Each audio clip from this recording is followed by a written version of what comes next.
코로나 시즌에 전반적으로 무기력함이 좀 있는데 우리 젊은이들은 나이가 젊잖아. 그러니까 애써 일부러 억지로라도 좀 힘찬 모습으로 살아내기를 바랍니다. 뭐 예배 시간도 마찬가지지. 네 글자로 이제 적어서 상품 좀 시상을 하겠다는데 나와서 이렇게 그 선물 받을 때 좀 이렇게 영혼이 실린 박수를 좀 쳤으면 좋겠는데 남이 치니까 한 세네 번 툭툭 치고 별로 이렇게 남들을 축하하는 마음이 전혀 안 느껴지는 그런 모습을 앞으로 좀 이렇게 참 주의를 하기 바랍니다. 여러분 누구나 한 번씩 이렇게 밴드에 이렇게 올리면 아마 다 타겟은 될 거야. 그러니까 나름대로 교회에서는 여러분이 말씀을 좀 관심을 가지라는 취지에서 한 거니까 여러분 동참을 해주시기 바라요. 자, 오늘 6월절인데 지키는 내용 네 가지입니다. 네 가지 한번 볼까요? 21절에 이스라엘 장로를 불러서 너희는 나가서 너희 가족대로 어린 양을 택하여 유월절 양으로 잡아라. 첫째, 가족대로 어린 양을 잡아라. 이거 이미 다 설명한 겁니다만 잠깐 한번 봅시다. 자기 죄에 해당하는 것은 자기 책임이죠. 그러니까 내가 가족의 구성원이라고 해서 내 죄를 아빠 엄마가 책임질 수 없는 거야. 내가 책임져야 돼.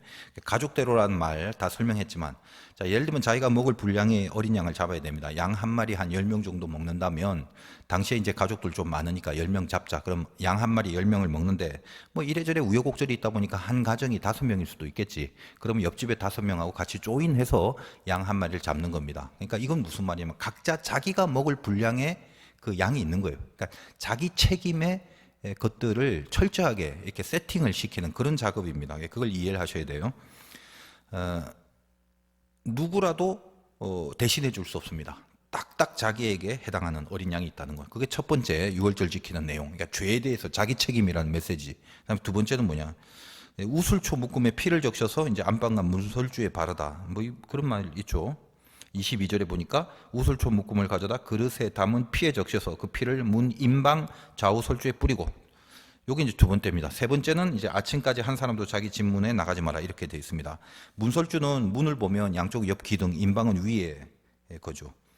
그러니까 이게 지금 그 마치 이 피를 뿌리는 게 뭐냐면 다 뿌려 놓으면 문설주와 임방, 문가를 피로 이렇게 뿌려 놓는 거 그거잖아. 여러분이 그 혹시 요한복음 설교도 계속 들었다면 요한복음의 선한 목자 비유 중에 양의 울타리 안에 양을 집어넣고 선한 목자가 양들을 불러낼 때는 오직 하나의 문, 그 양의 문으로 불러내죠. 그래서 요한복음에는 예수님이 친히 에고 에이미 나는 뭐다라고 표현할 때 나는 양의 문이다 그렇게 했습니다. 그러니까 이게 지금 구약의 출애굽의 이것과 다 연결이 되는 개념이지. 이스라엘이 있는데 그 가정, 그 가족의 문이 되는 분, 그 문에 어린 양의 피를 발랐다. 그 문이 주님이란 말이거든. 그러니까 그 집 안에 있는 게 목적은 아니야. 선한 목자의 비유에서도 울타리 안에 있는 게 아니라 그 양의 문으로 목자의 음성을 듣고 밖으로 나와서 푸른 초장으로 가서 살아나는 거, 이게 목표거든. 그러니까 나와야 하는 게 목표입니다. 그냥 나오면 안 돼. 그 피를 통해서, 주님을 통해서 나와야 돼. 그래야 이제 죽음을 면하게 되는 거죠. 자, 그리고 이제 세 번째가 아까 방금 읽은 것처럼 아침까지는 집 밖으로 나가지 말랍니다. 자, 죽음의 사자들이 몰려오고 있죠. 그래서 그 뿌려진 발라진 보혈, 그 보혈 바깥으로 나간다는 건 어떤 의미냐면 나는 이 보혈과 상관이 없는 존재다라는 것을 밝히는 거거든.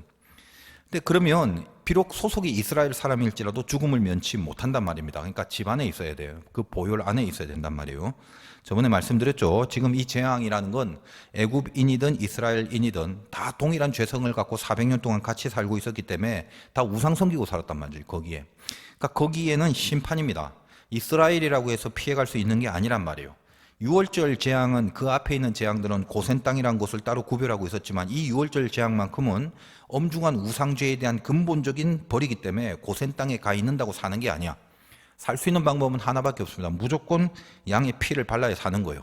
지금 내가 보혈 안에 있다는 거, 이걸 말하는 거죠. 그러니까 문 밖으로 나가지 말라는 말은 문 밖으로 나가는 즉시 그거는 뭐예요? 이스라엘이든 애굽인이든 상관없이 전부 다 보혈 밖에 있는 사람, 즉 죄 때문에 죽을 수밖에 없는 그겁니다. 그러니까 심판의 기준에서 본다면 사실 죽는 게 정상이죠. 공의의 잣대를 놓고 보면.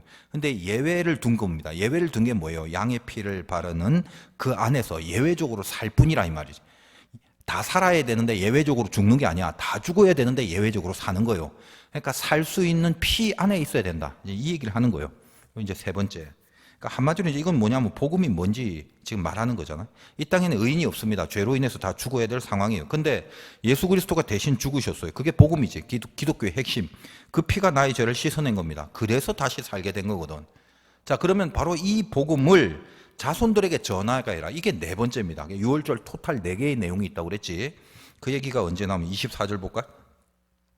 너희는 이 일을 규례로 삼아 너희와 너희 자손이 영원히 지킬 것이라. 너희는 여호와의 허락하신 대로 너희에게 주시는 땅에 이를 때 이 예식을 지킬 것이라. 자, 일단 이 유월절 그래서 어떻게 영원히 지켜라라는 거 하고, 그 다음에 6절 7절 이후에 너희 자녀가 묻기를 이 예식이 무슨 뜻이냐 하고는, 그렇겠죠. 아빠 엄마가 계속 지키고 있으니까 애들이 자라면서 이 뭐야 뭐 하는 거야 물었겠지. 그러면 27절에 너희는 이르기를 이는 여호와의 유월절 제사라. 여호와께서 애굽 사람에게 재앙을 내리실 때 애굽에 있는 이스라엘 자손의 집을 넘으사 우리의 집을 구원하셨느니라 하라 하매 백성이 머리 숙여 경배하니라. 그러니까 이거는 어떤 걸 말합니까? 아이들을 너희들이 철저히 지키면서 동시에 자녀들이 물으면 가르쳐줘라. 다시 말하여 너희들이 지키고 나서 자녀들에게 그걸 가르쳐라. 비단 여기는 자녀들뿐만 아니라 이스라엘 백성들이 만나는 모든 사람들에게 이 복음의 내용과 구원에 대하여 가르치고 전해라라는 것이 이 유월절 절기에 들어가 있는 또 다른 내용이다 인 겁니다. 의외로 이 네 가지가 굉장히 중요한 거예요. 자, 이것을 철저하게 할 때 그때 비로소 유월절을 통과한 백성으로서의 하나의 속성, 그리고 그 내용을 갖고 있는 거다면, 여러분 좀 의외로 여겨야 될 게 뭐예요? 아, 유월절이라는 게 그 의미를 부여하고 내가 지키는 걸로 끝난 게 아니라 이걸 지금 전하고 전수하고 이거를 지금 전파하는 것까지도 유월절의 그 내용이구나라는 것을 일단 그걸 인식을 해야 되는 것입니다. 요즘은 이제 제가 보니까 가정교육이라는 게 우리 신앙의 거의 전부라고 할 수 있는 시대가 됐습니다. 교회만 봐도 알 수 있죠. 예전에는 뭐 3대 4대째 교회를 다녀도요, 신앙교육하는 게 굉장히 간단하고 쉬웠잖아. 그러니까 그 열매가 잘 맺어졌다는, 지는지 안 지는지 그건 두 번째고, 차 싣고 와서 교회 학교에 이렇게 던지면 되잖아. 너 유아부, 너 교회 학교, 너 청소년부. 그럼 지지고 볶든 알아서 교회에서 다 해줘. 지금 이제 이게 안 되는 거지. 그죠? 사실 뭐 우리 교회도 그렇지만 거의 지금 모든 교회가 그래요. 요즘에는 집 근처에 가까운 데서 걸어 다니는 교회, 걸어서 교회를 가는 이런 사람들 많지 않습니다. 그러나 옛날에는 어때요? 옛날에 그 시골이나 뭐 마을에 동네 교회가 있으면 그 교회가 가까운 교회를 걸어가고 그랬잖아. 근데 이제는 달라졌어요. 다 차를 타고 오는 그런 거리에서 교회를 오거든. 그러니까 옛날에는 뭐 동네 전도합시다. 그럼 뭐 애들 데리고 막 동네 이렇게 주변을 다니면서 뭐 사탕 주고 빵 주고 이러면서 아이들 전도. 이제는 이 시대가 그게 안 맞게 된 거지. 그러니까 요즘 또 살벌하잖아. 어디 뭐 교회에서요 뭐 전도한답시고 지나가는 애들 막 붙잡고 어디 데리고 가서 뭐 사주고 뭐 복음 전하고 하다가 막 유괴범 신고당하고 그럴 시대예요 지금은. 그죠? 그러니까 지금은 뭐냐면 부모의 신앙이 자녀들 신앙과 직결되는 거예요. 그러니까 집에서 만약에 내 애들과 자녀에 대해서 신앙을 안 챙기고 내 자녀의 신앙에 관심을 안 가지면 자기 자녀들이 이제 예수를 안 믿고 살게 되는데, 정말 중요한 건 뭐냐면 부모들이 그것에 만약에 관심이 없고 그 아이들을 오늘 6월절의 이 사상처럼 복음과 믿음으로 키워낼 것에 대한 의식이 없다면, 이러면 이제 끝나게 되는 참 위험한 시대에 지금 우리가 있다라는 거예요. 여러분 부모들 한번 봐. 자기 자녀를 통해서 얘가 지금 학원을 어디 보내냐, 이게 중요하지. 신앙교육을 어떻게 하냐, 그런 게 서서히 관심이 없어지는 거죠. 그게 부모 신앙이란 말이지. 아이들이 그 부모를 보면서 눈치가 빠꼼한데, 우리 엄마 안 믿는구나, 그걸 왜 모르겠어. 그러니까 엄마 아빠도 안 믿는데 지가 왜 믿어. 그래서 요즘은 교회에서 이런 위기를 갖고 좀 이렇게 열심히 있게 관심을 갖고 막 교인들 부모들한테 자주 연락하고 그러면요, 고마워하는 게 아니라 굉장히 싫어해요. 짜증나게 자꾸 연락 온다고. 그냥 이참에 그냥 자꾸 연락 오니까 그냥 교회 관두고 싶다고 막 그러거든요. 신앙이 없는 거지. 말이 나와서 그런데 말이 나온 게 아니라 이 말씀이 나온 거지. 6월절이 그 사건으로 끝난 게 아니라 지금 그거를 자녀에게 가르치라 라고 하는 것까지 6월절에 깊은 의미가 있다는 게 얼마나 중요한지 몰라요. 여러분들도 이제 젊으니까 앞으로 결혼하고 또 자녀를 낳고 이제 기르고 그러겠지만, 그 전에 여러분 자신을 보라고. 여러분 자신. 이제 우리 기독교가 100년이 넘었잖아. 한국 교회가 한 4세대, 5세대까지 이제 가는데, 한번 생각을 해봐요. 지금 여러분들 앞으로 자녀 키울 걱정보다는 여러분들 걱정 먼저 한번 해보라 이 말이지. 여러분들이 왜 그 모양 그 꼴이 되는지 알아요? 나를 포함해서 하는 말인데, 그 뭐야? 교육이 잘못된 거예요. 교육이 대부분 그래요. 학교 교육 말할 것도 없고, 가정 교육 말할 것도 없고, 더군다나 교회 교육도 이렇게 방향을 못 잡은 게 굉장히 많아요. 전에 그 무슨 TV 내가 잘 안 보는데 거의 뭐 TV 프로에 옥스퍼드 수학과를 수석인가 들어간 천재가 나와서 토크를 하는 거 들었어. 우리나라 사람이 굉장히 수학을 잘하잖아요. 근데 그 사람이 옥스퍼드에서 이제 수석으로 들어가서 수학 시간에 강의를 듣다가 이제 현타가 왔대. 뭐냐? 자기도 천재인데 이렇게 주위를 둘러보니까 애들이 수업 듣는 태도가 자기하고 완전 다르더래. 그 태도가 뭐냐? 무슨 예술가들 같더라는 거야. 내가 약간 이렇게 좀 살자를 가미해서 지금 전하는 거예요. 수학이라는 걸 이렇게 관조하고 앉아있더라는 거네. 무슨 그림 작품 보듯이. 그러니까 자기는 문제를 보면 이거 어떻게 풀지 하면서 빨리 어떻게든 빨리 풀어내려고 긴장하고 있는데 다른 애들은 이렇게 예술품을 보듯이 이렇게 관망하고 관조하고 있다는 거예요. 그리고 이제 머리에서 그림을 그린대. 어떤 식으로 접근할까? 그렇게 큰 그림을 그리듯이 보면서 그 문제를 바라본다는 거죠. 자, 이건 이제 한국 학생은 이해가 안 되는 분야거든. 뭔 말인지 이해해요?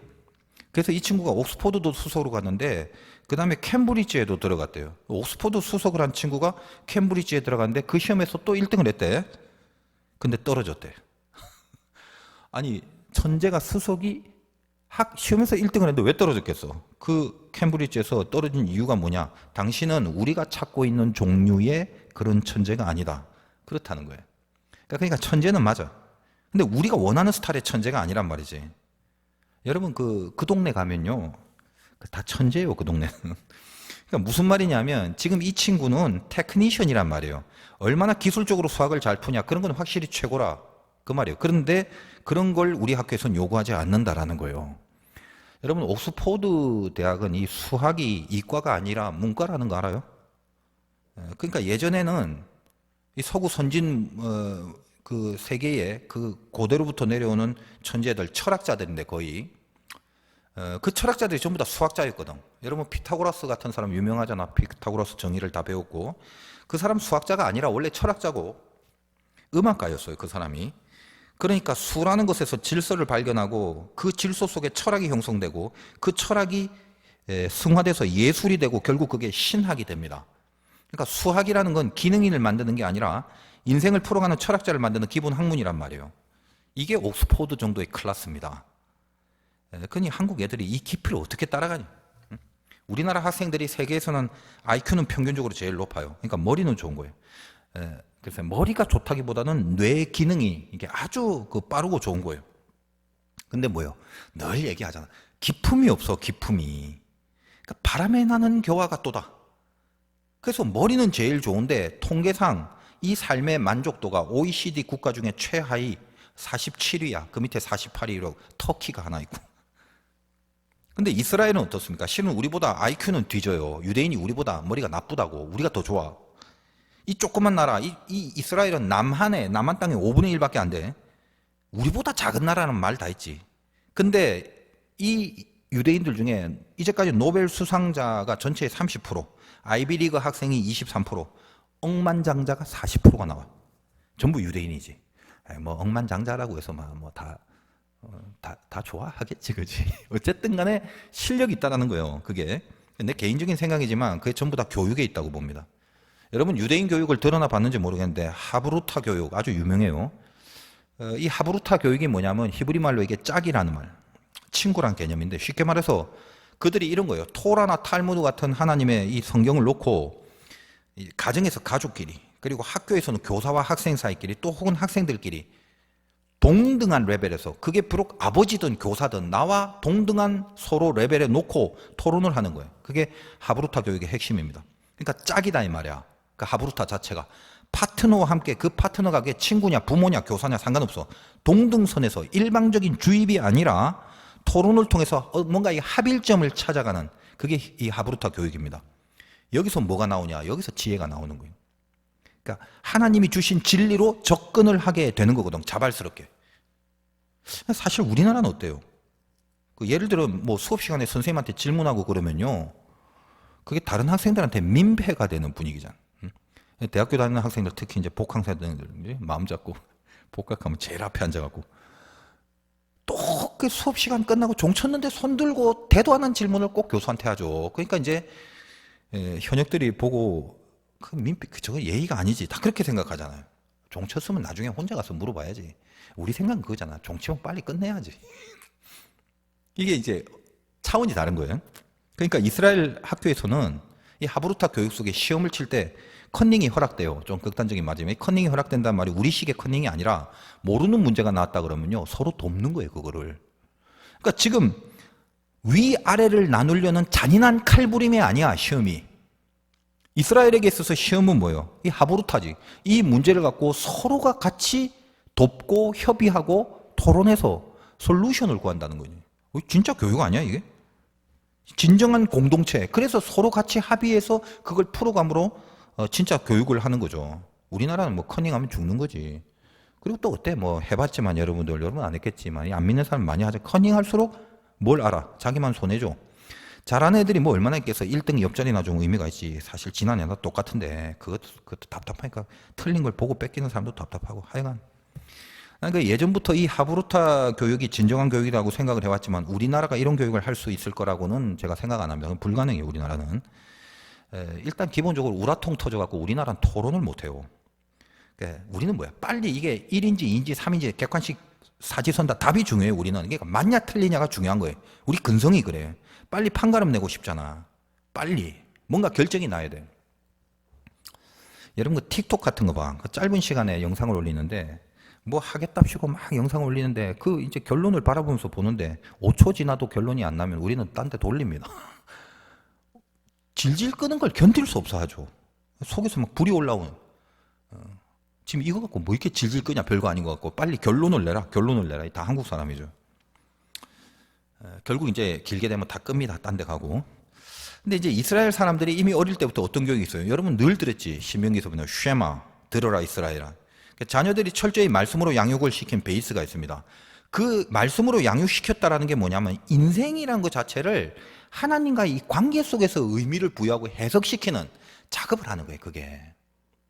그게 얼마나 이게 기품이 있는 인생이 되겠어. 그래서 삶 자체에 대한 어떤 본질적인 가치 이걸 찾게 하는 기본적인 정서 이것이 깔려 있습니다. 그래서 유월절을 지금 오늘 보세요. 지키는 것뿐만 아니라 이걸 가르쳐라 이거지. 자녀들에게, 아는 사람에게, 지인들에게 대대로 교육을 하라는 거예요. 그들의 인생이 하나님과 어떤 관계인가 그걸 이제 스스로 자꾸 생각해주는 그런 교육을 시키는 거거든. 요즘은요, 뭐 요즘뿐만 아니라 난 옛날부터 그냥 내가 청소년 시절부터 나를 그렇게 생각했는데 우리나라의 청소년 보면 너무 불쌍해. 너무. 내가 뭐 교육에 대해서 말해봤자 뭐 어찌할 수 없는 상황에서 아무 도움도 안 되니까 말은 안 하겠는데 그냥 너무 불쌍해. 너무. 그러니까 이 친구들이 난 나이가 들면요 어떻게 바뀌냐면 뭐 얼마나 똑똑하고 얼마나 좋은 학교를 가는지 그건 두 번째고 조금만 뭐가 안 되면요 일단 먼저 그냥 죽으려고만 해요. 그게 우리나라의 통계가 그렇잖아. 지금 죽는 게 쉬워. 죽는 선택이 왜 그리 빠른지 몰라. 이 도대체 참 하여간 불쌍해요. 우리 마지막 소망은 이제 교회 교육인데 그것도 이제 힘들지 코로나 때문에. 그 전부터 사실 교회 교육부터 잘했어야 돼. 하여간 근데 오늘은 이제 이 짧은 문장이지만 우술초를 묵상할 겁니다. 어딨지? 22절 우술초 묶음을 가져다가 자 문설주에 피를 바르는 방법이에요. 뭐 우술초가 여러분 뭔지도 모르겠지만 우리나라의 우술초하고 여기 있는 히브리 말 에조브 이건 다른 식물이에요 사실은. 그러니까 일단 뭐 뭔지는 모르지만 그런갑다 하면 돼. 이런 식물로 피를 묻혀갖고 이렇게 임방하고 문설주에 뿌리는 용도로 지금 얘기를 했죠. 근데 이 히브리 말로 이걸 에조브라고 그러는데 어근이 아자브인데 난쟁이란 뜻이에요. 그러니까 이 우술초는 한마디로 말하면 이렇게 볼품이 없다는. 흔히 구할 수 있고 볼품이 없어요. 그래서 뭐 집에서 이게 따놓으면 이렇게 말려두면 향도 좀 나고 하긴 하는데 하여간 쉽게 흔히 구할 수 있는 거거든요. 근데 성경에 이 볼품 없는 식물이 은근히 영적으로 쓰임을 받는 경우가 굉장히 많습니다. 오늘도 이 유월절 어린 양의 피를 바르는 데 사용이 되고 찾아보면 굉장히 많아요. 예를 들면 구약에서 문둥병 환자가 정결함을 받을 때도 이 우슬초로 찍어 바르는 의식이 있고 여러분 대표적으로 이 우슬초가 유명한 이유가 다윗이 그 시편에서 범죄를 한 후에 어떤 고백을 하냐면 우슬초로 나를 정결케 하소서 그러거든요. 어디냐면 시편 51편 7절에 있어요. 우슬초로 나를 정결하게 하소서 내가 정하리이다. 나의 죄를 씻어 주소서 내가 눈보다 희리이다. 그렇게 표현합니다. 그래서 일약 우슬초라는 게 볼품없는 식물이지만 상당히 유명세를 타기 시작한 거지.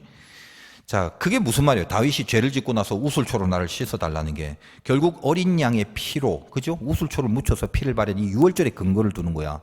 어린 양의 피로 죄를 씻어달라는 고백입니다.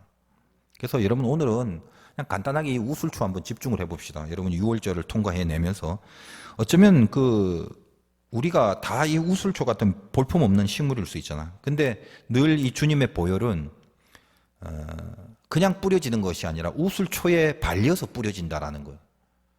아무것도 아닌 우리 같은 사람을 통해서 우리가 있어야 우리 같은 이 우슬초 같은 볼품없는 자들이지만 여러분들을 통해서 뿌려지고 발라지는 거, 그게 보혈이에요. 얼마나 귀합니까? 그래서 주님이 모든 거룩한 의식 또 정결의 의식 여기에 우슬초를 통해서 피를 뿌리게 한 게 오늘날 우리에게 주는 메시지가 있는 거죠. 여러분들이 모두 주님의 피에 적셔지면 그 다음에 뿌려진다는 거예요. 그러니까 우슬초가 지 혼자 쓰임받을 수는 없잖아. 피에 적셔질 때 드디어 쓰임을 받는 거다라는 거예요. 여러분 이 구도를 잊지 마십시오. 여러분 안에 보혈이 흐르면 쓰임받을 수 있는 거 이거 명심하세요. 두 가지. 여러분이 보혈에 적셔지면 쓰임받을 수 있는 거예요. 그럼 보혈이 흐르지 않으면 어디에 갖다 바를 게 없어. 성경이 말하는 거 그겁니다. 우슬초라도 좋아. 볼품 없어도 좋아. 근데 여러분 이사야 표현에 보면 주님에 대한 모습이 그렇게 볼품 있게 나오지 않습니다. 이사야 53장 2절 제가 읽어드릴게요. 주님을 이렇게 표현합니다. 볼품 없는 게 우리뿐만 아니라 사실 주님도 볼품이 없었어. 여러분이 그 서양 그 그림이나 이런 데서 보는 그 핸섬한 예수님은 아니야. 그거는 이제 만들어낸 거죠. 너무 속지 말고. 인간들이 항상 모든 사람을 이렇게 영웅화시키는 이 근성이 있어요. 자, 이렇게 되어 있습니다. 성경이 말하는 주님. 그는 주 앞에서 자라기를 연한 순 같고 마른 땅에서 나온 뿌리 같아서 고운 모양도 없고 풍채도 없은즉 우리가 보기에 흠모할 만한 아름다운 것이 없도다. 여기 자매들 만약에 예수님처럼 생긴 사람하고 결혼하려고 하면 전부 다 노. 흠모할 만한 게 없는데 아무리 예수님이라도 안 되지. 그는 멸시를 받아 사람들에게 버림받았으며 간고를 많이 겪었고 질고를 아는 자라. 마치 사람들이 그에게 얼굴을 가리는 것 같이 멸시를 당하였고 우리도 그를 귀히 여기지 아니하였다. 그는 실로 우리의 질고를 주고 우리의 슬픔을 당하였거늘 우리는 생각하기를 그는 징벌을 받아 하나님께 맞으며 고난을 당한다 하였노라.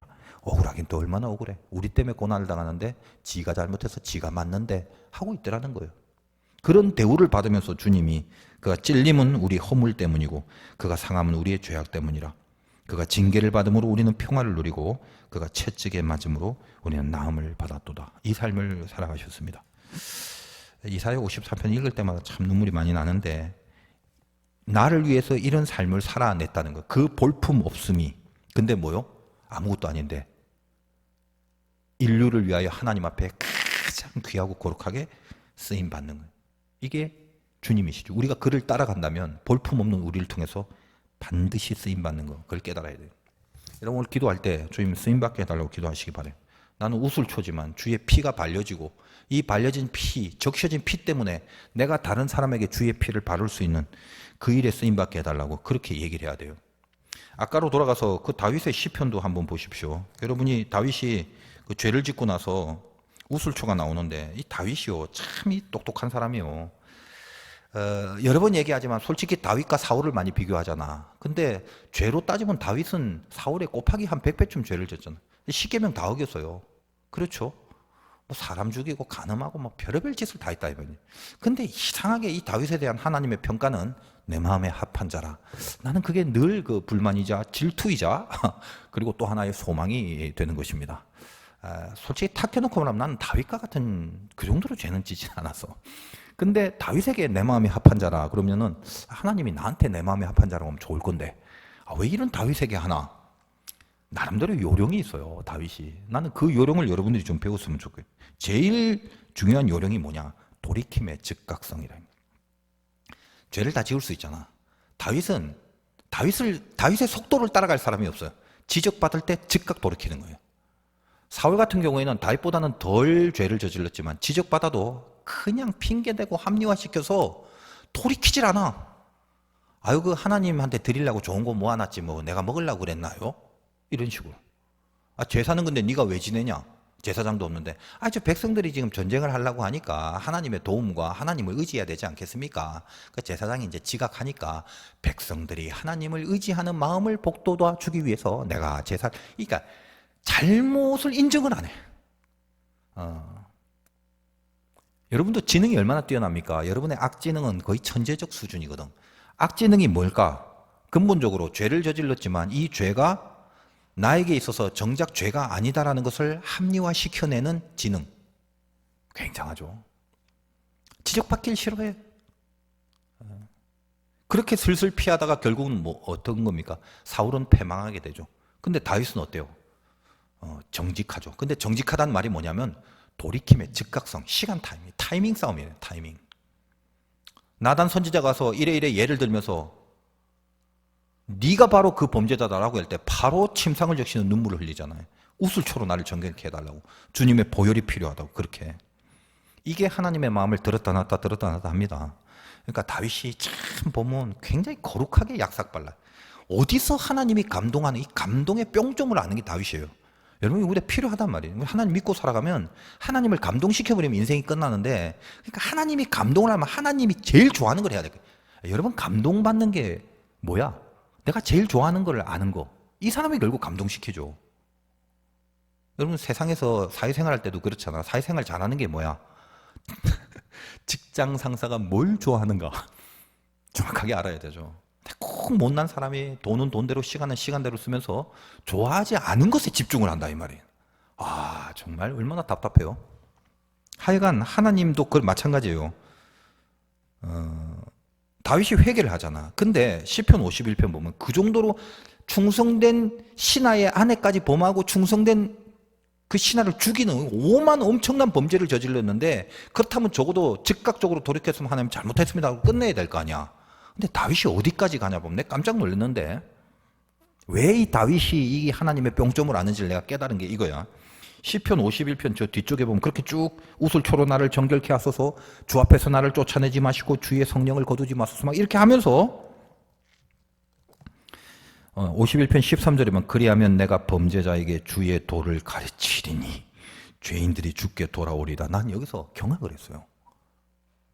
지금 이 내 경지로 여러분이 해석이 안 되지. 지금 한번 생각을 해봐. 엄청난 죄를 저질러서 그래서 용서를 빌었다 치자. 그건 맞잖아. 그럼 다음부터 잘못했습니다 하고 싹싹 빌고 끝나야 되는데 뭐라고 합니까? 내가 범죄자에게 주의 도를 가르치리니 죄인들이 죽기로 돌아오게. 하나님 한마디로 네, 회개했으니까 쓰임받게 해주세요. 이거예요. 이거 좀 놀랍지 않아? 여러분 쓰임받게 해달라고 기도하라고 그러면 떨리지? 떨리기보다는 부담되지.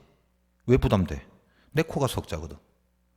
내가 나 하나 지탱할 여력도 없는데 뭘 쓰임받기를 바라시나? 이런 거 아닙니까? 그러니까 끼키야 기도할 때 뭐예요? 하나님 이번만 합격하게 해주시면, 내지는 이 돈만 마련해 주시면, 내지는 이 직장만 들어가게 해주시면 내가 그때부터 주의 영광을 위해서 늘 이 몰골로 살아가다 평생을. 근데 하나님 앞에 쓰임받는 거는 여러분이 그런 생각을 하는 이유가 뭐예요? 쓰임받는 것 자체도 자기 힘으로 하고 자기가 생색내려고 하니까 쓰임받겠다라는 말이 내 코가 석자인 상황 속에서는 부담이 되고 그 여력이 없는 거예요.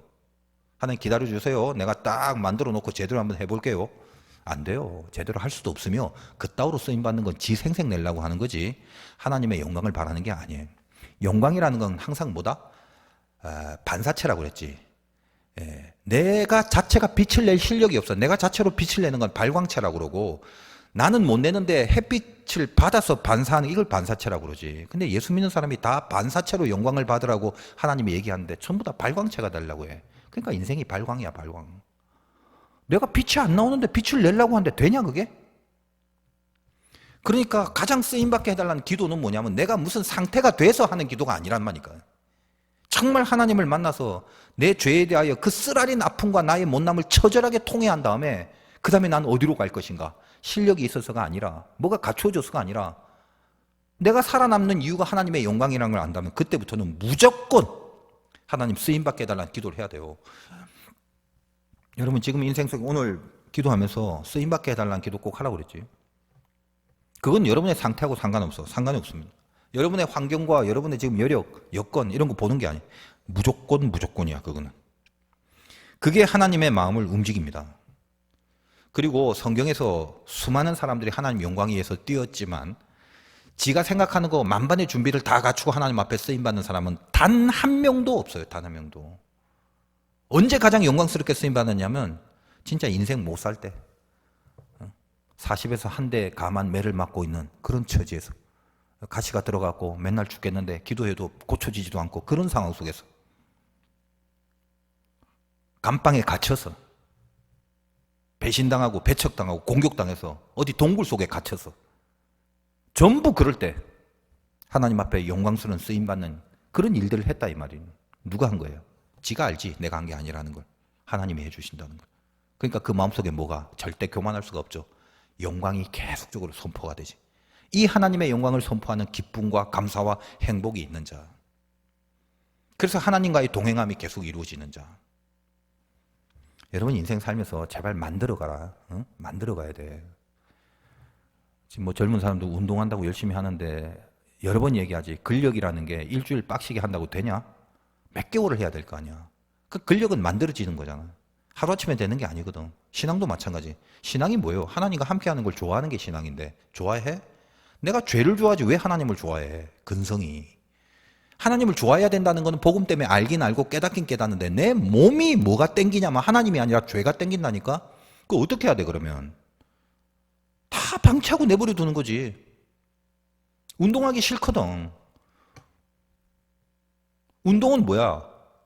그냥 매일매일 운동하러 가는 게 운동이지. 거기에 성공을 해야 될 거 아니에요. 그러니까 여러분이 죽어서 천국 간다? 그 거짓말 하지 말라고. 천국이 뭔 줄 알아요? 영원히 하나님이 내 옆에 있는 곳이 천국이에요. 그걸 좋아해야 돼. 여러분이 그걸 좋아해? 말도 안 되는 소리 하지. 여러분이 하루 동안 하는 일들을 보면 주님이 옆에 있다가는 구역질 나고 토할 것 같은 일들만 하잖아. 근데 그런 하나님이 영원히 내 옆에 있어? 그럼 여러분이 하고 싶은 거 못 한다니까? 그럼 어째야 돼? 뭘 어째? 지옥 가야지 그러면. 그러면 안 되겠죠. 고로 여러분이 이 땅에 있는 동안 감사한 게 뭐냐면 하나님이 좋아하는 걸 해야 되는 게 맞다라는 감각이 들어온 게 감사해 일단은. 그 다음에 어떻게 돼야 돼? 그 하나님과 코드가 맞아야 될 거 아니야. 왜 다윗이 하나님의 마음을 감동시켰냐면 하나님이 생각하는 방향과 다윗의 생각하는 방향의 코드가 맞은 거야. 다윗의 실력과 수준은 두 번째라니까. 그게 중요한 게 아니라 코드가 맞아야 돼. 그러면 여러분이 하나님도 여러분과 함께 있으려면 그 하나님의 마음과 같이 코드가 맞아떨어져야 되거든. 근데 여러분은 그런 실력, 수준, 차원, 내용 이런 게 없다고. 어떻게 해야 돼? 그러니까 애굽에서 벗어났지만 애굽을 좋아하는 그 근성을 매일매일 자기를 쳐서 복종시키는 그런 훈련과 연습을 치리밀련하게 해나가야 돼요. 그래서 인생엔 광야가 필요하지. 광야 기간 동안 그거 한 거 아니야. 하나님은 여러분을 고난 속에 그걸 만들어요. 그러니까 고난당하고 있는 걸 귀하게 여겨요. 고난 하나밖에 없어. 근력 키우는 거. 거기서 근력 못 키우면 고난이라는 건 어쩌면 비참한 거예요. 그러나 그런 광야에서 고난 속에서 만약에 근력이 키워졌다면 내 인생에서 가장 값진 거지. 그러니까 기도를 하세요. 하나님이 이 고난이 뭐 어쩌라고. 그 고난은 근육 키우라고 준 건데. 그러니까 그 고난 가운데 더 빡시게 기도를 해야지. 하나님 쓰임받게 해달라고. 거기서 너 이 모양인 거 네가 아냐? 압니다. 그래도 쓰임받게 해주세요. 하나님의 코드가 막 불이 붙을 거 아니야? 감동이지. 너 뭘 안 해? 인생을 안 해? 믿음을 안 해? 그거 아니에요? 좀 눈이 자꾸 안 보이니까 여러분을 놓고 지금 보고 해야 이게 시간 내에 끝나는데 자꾸 안 보고 하니까 자꾸 이제 길어질 것 같은 불길한 조짐이 이쯤 하고 여러분 오늘 기도할 때 쓰임받기를 반드시 기도하십시오. 힘들고 어려운 사람일수록 솔루션 거기에 있어요. 쓰임받기를 간절히 염원하는 거 아세요? 이 비법을 알아야 돼요. 꼭 기도하시고 하나님이 여러분에게 폭포수처럼 부어주는 안심과 든든함과 소망에 대한 염원이 생겨지길 주님의 이름으로 축원드립니다.